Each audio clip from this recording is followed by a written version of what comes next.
लेकिन जन्म के साथ जीवन नहीं मिलता, और जो जन्म को ही जीवन समझ लेते हैं वे जीवन से चूक जाते हैं। जन्म केवल अवसर है जीवन को पाने का, बीज है, फूल नहीं, संभावना है, सत्य नहीं।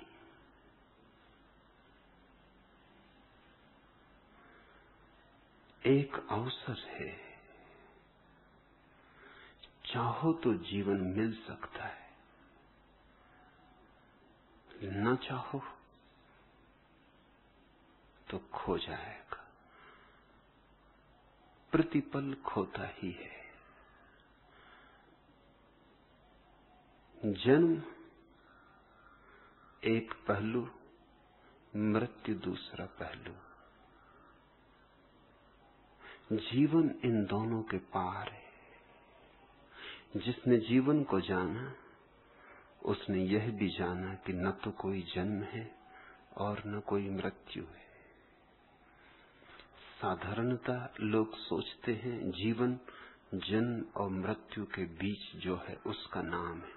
नहीं, जीवन उसका नाम है जिसके मध्य में जन्म और मृत्यु बहुत बार घट चुके हैं, बहुत बार घटते रहेंगे, तब तक घटते रहेंगे जब तक तुम जीवन को पहचान न लो। जिस दिन पहचाना, जिस दिन प्रकाश हुआ, जिस दिन भीतर का दिया जला, जिस दिन अपने से मुलाकात हुई, फिर उसके बाद न कोई लौटना है, न कहीं आना, न कहीं जाना। फिर विराट से सम्मिलन है। बीज सुबह की धूप में भी पड़ा हो तो भी अंधकार में होता है, क्योंकि बीज तो बंद होता है, उसके भीतर तो सूरज की किरणें पहुंचती नहीं। हाँ, बीज में फूल छिपे हैं, अनंत फूल छिपे हैं। काश बीज के फूल प्रकट हो जाएं, तो फिर सूरज की रोशनी से संबंध जुड़ जाता है। फिर फूल नाचते हैं धूप में, हवाओं में, वर्षा में, गाते हैं पक्षियों के साथ, गुफ्तगू करते हैं सितारों से। साधारण मनुष्य बीज की तरह है, बंद, इसलिए अंधेरा है भीतर। खुलो तो उजियारा हो जाए। यह सूत्र प्यारा है। पलटू अंधियारी मिठी, बाती दीनी बार, दीपक बारा नाम का महल भया उजियार। वह महल तुम हो, कहीं और मत तलाशने निकल जाना। जो भी पाना है भीतर पाना है।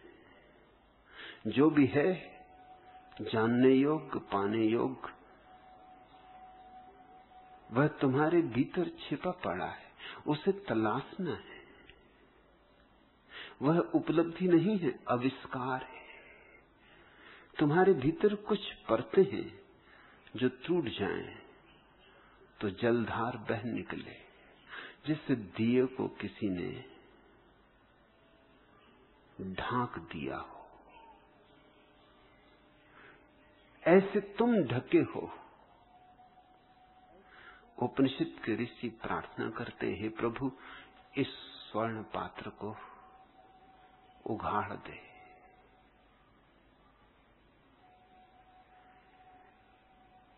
यह प्रार्थना महत्वपूर्ण है। साधारण पात्र भी नहीं है जिसने तुम्हें ढांका, यह स्वर्ण पात्र है। और यही खतरा है। मिट्टी का होता तो तुम लात मार देते, मगर ये सोने का है, इसे पकड़ रखने की आकांक्षा होती। कैदी को अगर सोने की जंजीरें पहना दो तो वो खुद ही नहीं चाहेगा कि जंजीरें टूटे। वो तो समझेगा आभूषण है। और अगर हीरे जवारात भी जड़ दो जंजीरों पर, तो फिर तो कहना क्या, फिर तो जो उसकी जंजीरें तोड़ने आएगा उसका दुश्मन हो जाएगा। जीसस को तुमने सूली लगाई इसीलिए कि तुम्हारे सोने हीरे जवारातों से जड़ी जंजीरों को तोड़ने के लिए यह आदमी तुम्हारे पीछे पड़ गया। इसे सजा देनी ही होगी, इसे क्षमा नहीं किया जा सकता। तुमने सुकरात को जहर पिलाया, यूं ही नहीं, इसने जिद ही कर ली कि तुम्हें जगा के रहेगा। तुमने बुद्धों को पत्थर मारे, पागल हाथी छोड़े, तुमने किस तरह सताया है उनको जिनकी एकमात्र अभीप्सा थी कि तुम्हारे जीवन का अंधकार टूट जाए, जो तुम्हारे लिए जी रहे थे, क्योंकि जिनका अपने जीवन का कार्य तो पूरा हो चुका था, जो तुम्हारे लिए, सिर्फ तुम्हारे लिए शरीर में आबद्ध थे, उनका फूल तो खिल चुका था। अब उन्हें यहां एक क्षण भी और होने की कोई जरूरत न थी। जो तुम्हारे लिए बोल रहे थे, क्योंकि उनके भीतर तो मौन अवतरित हो गया था, उन्होंने तो शून्य का संगीत सुन लिया था, अब शब्दों से क्या लेना था।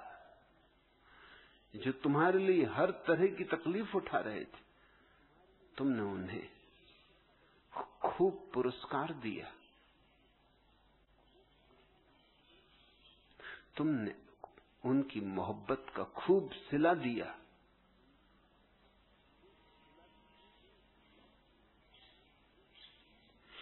मुट्ठियों में खाक लेकर दोस्त आए बाद दफन, जिंदगी भर की मोहब्बत का सिला देने लगे।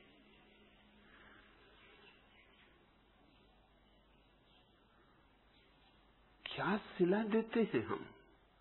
जिंदगी भर की मोहब्बत।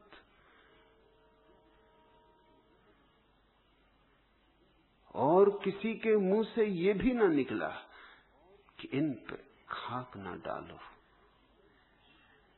और किसी के मुंह से ये भी ना निकला मेरे दफन के वक्त इन पर खाक ना डालो। इन्होंने आज ही बदले हैं कपड़े, आज ही हैं ये नहाए हुए। आखिरी विदा हम देते हैं, मुट्ठियों में खाक लेकर कब्र पर डाल देते। जिंदगी भर का सिला देने लगे। क्या सिला दिया? खूब सिला दिया। लेकिन कम से कम मर जाता है कोई तब तुम ये पुरस्कार देते हो, मगर तुम जीसस और सुकरात और मंसूर के लिए इतना भी न ठहर सके कि आज नहीं कल मर ही जाएंगे। तुम इतने आतुर हो उठे कि तुमने उन्हें खुद ही मार डाला। जरूर उन्होंने कोई जघन्य अपराध किया होगा। यह था उनका जघन्य अपराध कि तुम अपने अंधेरे में मशगूल हो। तुमने अपने अंधेरे को ही जिंदगी का पर्याय समझ लिया, और वे तुम्हारा अंधेरा तोड़ने लगे, और वे तुम्हारे भीतर का दिया जलाने लगे। वे तुम्हारे खिड़की द्वार दरवाजे खोलने लगे। वे कहने लगे, उग आया है सूरज, उठो। कि पक्षियों ने गीत गाए, कि फूल खिल गए हैं, बाहर आओ। लेकिन तुम भीतर अपनी अंधेरी गुफाओं में रहने के इतने आदी हो गए हो जन्मों जन्मों से कि बाहर आने में तुम डरते हो, घबराते हो, भयभीत होते हो। ऐसे अंधियारा मिटेगा नहीं। पलटू अंधियारी मिटी मिट सकती है। पलटू की मिट्टी तुम्हारी मिट सकती, मेरी मिट्टी तुम्हारी मिट सकती, किसी एक मनुष्य की भी मिट्टी तो सभी मनुष्यों की मिट सकती है, क्योंकि प्रत्येक मनुष्य परमात्मा के संबंध में समान अधिकारी है, जरा भी भेद नहीं। इसलिए भूल जाओ इस धारणा को कि कोई अवतार होते हैं, कोई तीर्थंकर होते हैं, कि कोई ईश्वर पुत्र होते हैं, कि कोई पैगंबर होते हैं। यह तुम्हारी चालबाजी है, बचने का ढंग है। ये भी कह दिया कि कृष्ण तो अवतार, कि बुद्ध तो अवतार, कि महावीर तो तीर्थंकर, कि जीसस तो ईश्वर पुत्र, कि मोहम्मद तो पैगंबर। हम साधारण जन, इनके जीवन में हो गया होगा उजियाला, क्योंकि ये विशिष्ट थे। ये परमात्मा के घर से अलग ही ढंग से बन के आए थे। हम तो साधारण जन, जो इनके जीवन में हुआ हमारे जीवन में कैसे हो सकता है?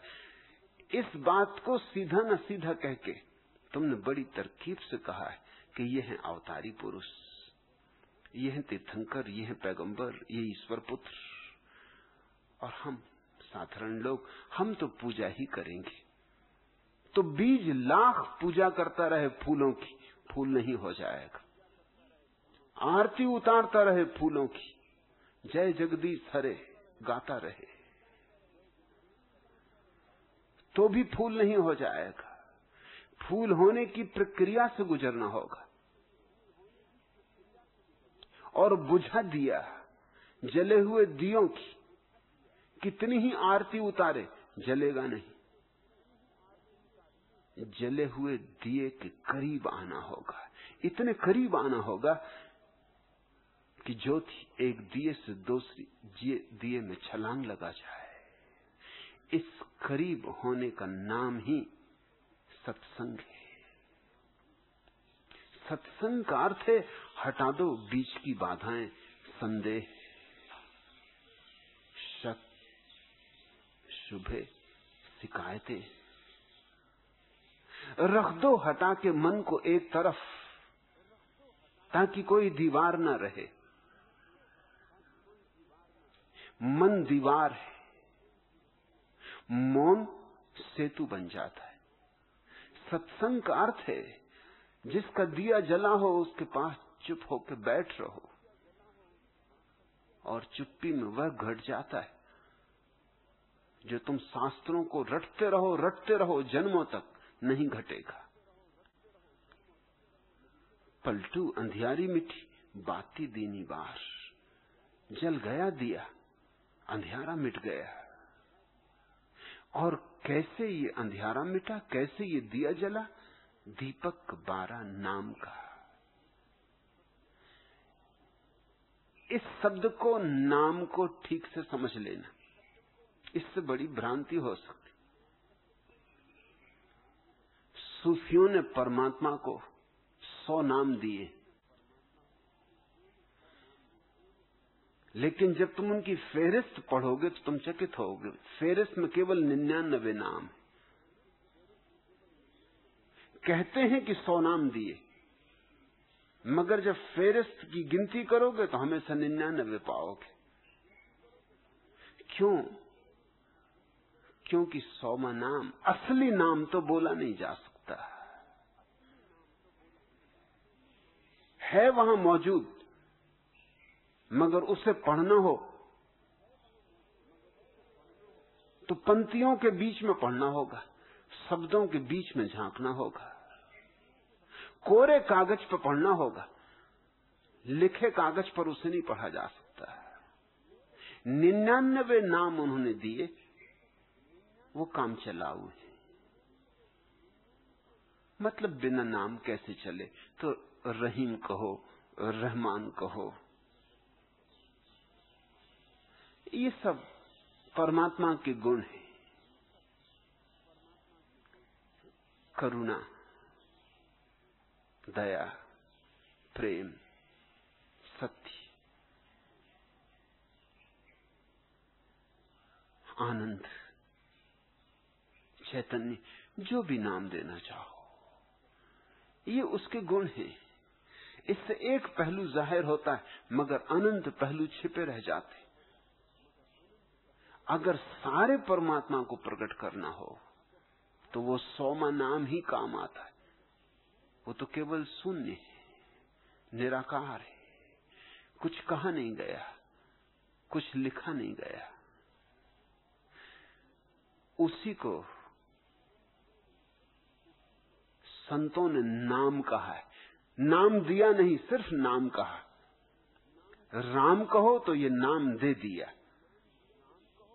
अल्लाह कहो तो ये नाम दे दिया, रहमान कहो तो ये नाम दे दिया। उस सौम्य को सिर्फ नाम कहा है, कुछ नाम दिया नहीं, सिर्फ इशारा किया है उस सौम्य की तरफ, शून्य की तरफ। दीपक 12 नाम का, इसे यूं पढ़ना, शून्य का दिया जलाया। शब्दातीत, शास्त्रातीत, अनिर्वचनीय समाधि का दिया जलाया। न वहां कुछ कहने को है, न कुछ समझने को है, न कुछ सुनने को है। वहां गहन मौन है, समग्र मौन है। जरा भी चहल पहल नहीं, जरा भी शोरगुल नहीं। ज़ैन फकीर उस अवस्था को कहते हैं, एक हाथ से बजाई गई ताली 2 हाथ से बजाओगे तो आवाज होगी। एक हाथ से ताली बजती है मगर आवाज नहीं होती। एक हाथ से बजाई ताली, या जैसा कि इस देश की परंपरा कहती कि वहां अनाहत नाद सुना जाता है। ये अनाहत शब्द ठीक वही कहता है जो एक हाथ की ताली। अनाहत शब्द बना है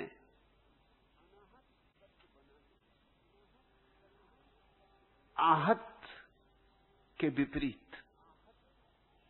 आहत का अर्थ होता है चोट। जैसे कोई सितार के तार पर चोट करता है तो नाद पैदा होता है, ये आहत नाद है। जैसे कोई तबले को ठोंकता है या मृदंग को बजाता है तो चोट करता है।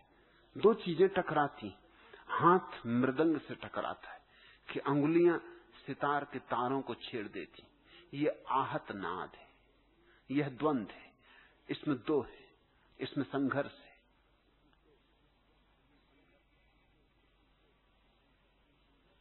अनाहत नाद का अर्थ है जहां 2 नहीं, जहां एक है, जहां संघर्ष होने का उपाय ही नहीं, जहां द्वंद्व की कोई संभावना नहीं, जहां एक ही रह गया, वहां कैसा शब्द, कैसा शोरगुल। झील पर तुमने लहरें देखी तो तुम सोचते होगे कि झील पर लहरें, झील पर लहरें नहीं होती। लहरें तो हवाओं के कारण होती, मगर हवाएं दिखाई नहीं पड़ती, इसलिए तुम झील में सोच लेते हो, तुम झील को जिम्मेवार ठहरा देते हो। ये हवा चोट कर रही है झील पर, इसलिए झील पर लहरें, ये आहत नाद है। अगर सारी हवाएं बंद हो जाएं या खो जाएं, फिर झील पर अनाहत नाद होगा, फिर कोई लहर ना उठेगी, जरा सी भी लहर ना उठेगी। झील फिर दर्पण हो जाएगी और उस दर्पण में सारा आकाश झलकेगा, जो है वैसा ही झलकेगा जैसा है। लहरों के कारण खंडित हो जाता है, टूट फूट जाता है, विकृत हो जाता है। तुम्हारे भीतर शून्य जब पैदा हो जाए तो दिया जलता है, रोशनी हो उठती। सब अंधेरा द्वंद्व के कारण है। जब तुम निर्द्वंद हो जाओ तो रोशनी पैदा हो जाती, और फिर महल में उजियारा ही उजियारा है, और ऐसा उजियारा जो शुरू तो होता है लेकिन समाप्त नहीं होता। बुद्ध ने कहा है, संसार का कोई प्रारंभ नहीं, अंत है। और निर्वाण का प्रारंभ है, अंत नहीं।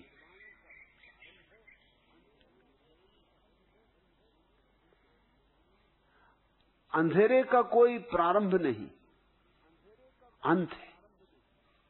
प्रकाश का प्रारंभ है, कोई अंत नहीं। एक बार जाना कि सदा के लिए तुम्हारा हुआ, और उस प्रकाश की घड़ी में तुम झोंपड़े के वासी नहीं रह जाते, महल भया उजियार। उस प्रकाश में तुम सम्राट हो जाते हो। उस प्रकाश में तुम्हें दिखाई पड़ती है अपनी भगवत्ता। उससे ऊपर तो कुछ और नहीं। अहम ब्रह्मास्मि का उद्घोष हो उठता है। अनल हक की टेर उठाती।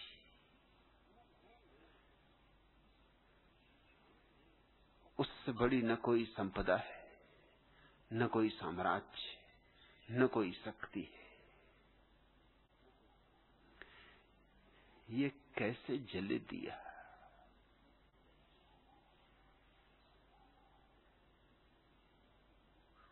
सत्संग भूमि का है। जैसे बीज को भूमि में डालना होता, बिना भूमि में डाले ये अंकुरित नहीं होगा। सत्संग भूमि का है, भूमि है, मगर अकेले भूमि में डाल देने से कुछ न होगा। थोड़ी जलधार भी पहुंचानी होगी, थोड़ा रस भी देना होगा, क्योंकि सूखा बीज गीला हो, आर्द्र हो। सत्संग काफी नहीं है, श्रद्धा भी चाहिए। श्रद्धा आर्द्र करती। सत्संग तो तार्किक भी कर सकता है, मगर दिखाई ही पड़ता है कि सत्संग कर रहा है, होता नहीं, क्योंकि उसके पास हृदय कहां, गीलापन कहां, प्रेम की स्निग्धता कहां। वो रूखा का रूखा रह जाता। तर्क बड़ी रूखी चीज है। तर्क ऐसे है जैसे रेत, और रेत से जैसे कोई तेल निचोड़ना चाहे, तब इसमें रेत का क्या कसूर है। तेल तो निचोड़ेगा नहीं, क्योंकि रेत में तेल है नहीं।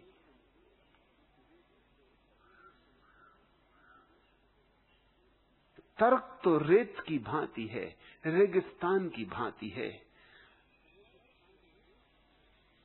तुम लाख निचोड़ते रहो, कुछ भी ना निकलेगा।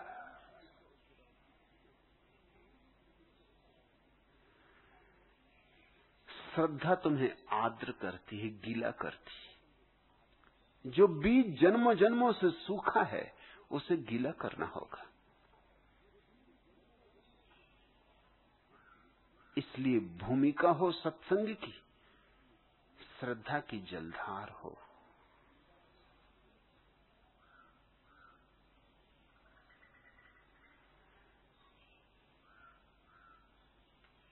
और बीज को थोड़ा साहस भी चाहिए, नहीं तो वो डर के मारे ही अपनी पुरानी खोल को पकड़े रहेगा। लोग अपनी पुरानी खोलों को क्यों पकड़े हुए? भय के कारण, कि पता नहीं अज्ञात कैसा हो। माना कि ज्ञात कुछ बहुत सुखपूर्ण नहीं है, मगर कम से कम ज्ञात तो है, परिचित तो है, जाना माना तो है। अनजान रास्ते पर चल पड़ना, और इससे ज्यादा अनजान क्या बात होगी कि जिस बीज में कभी अंकुरण नहीं हुआ है, वो अचानक अंकुरित हो उठे। और अंकुरित होने के लिए छाती चाहिए, क्योंकि बीज को टूटना पड़ेगा तभी अंकुरित हो सकता है। फूटेगा तो ही अंकुरित होगा।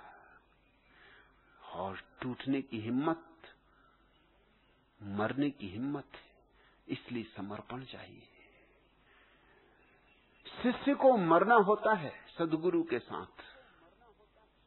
सद्गुरु में पुराने शास्त्र कहते हैं आचार्यो मृत्यु।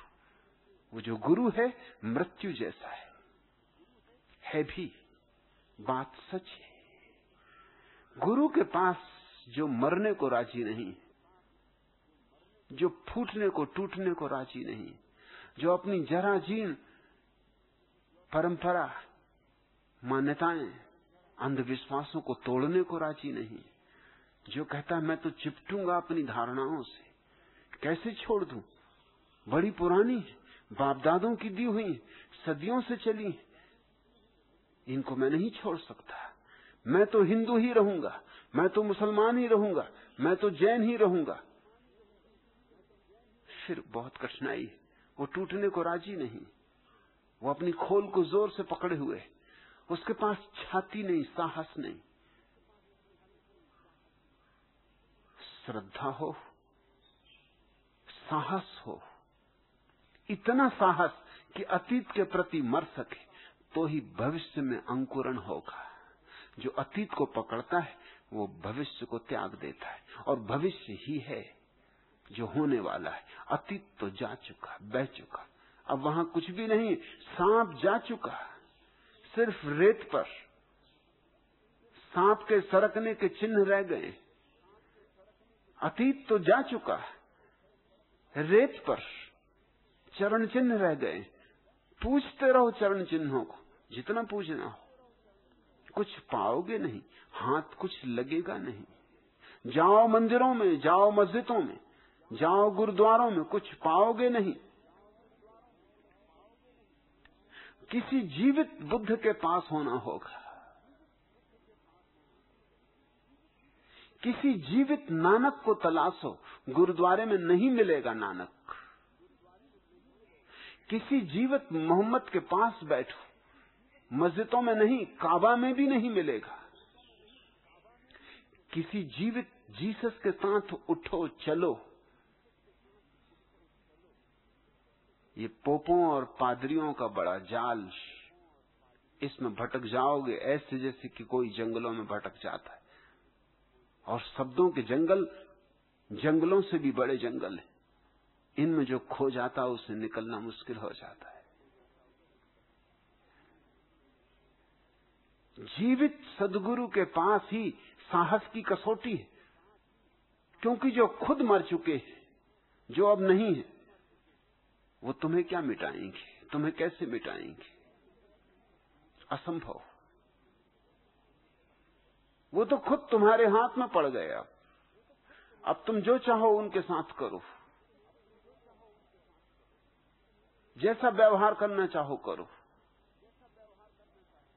कुछ कह सकते नहीं, कुछ बोल सकते नहीं। पत्थर की मूर्तियां रह गई या कागजों की मूर्तियां, शास्त्र वे कागज की मूर्तियां हैं, मगर सब प्रतिमाएं रह गई।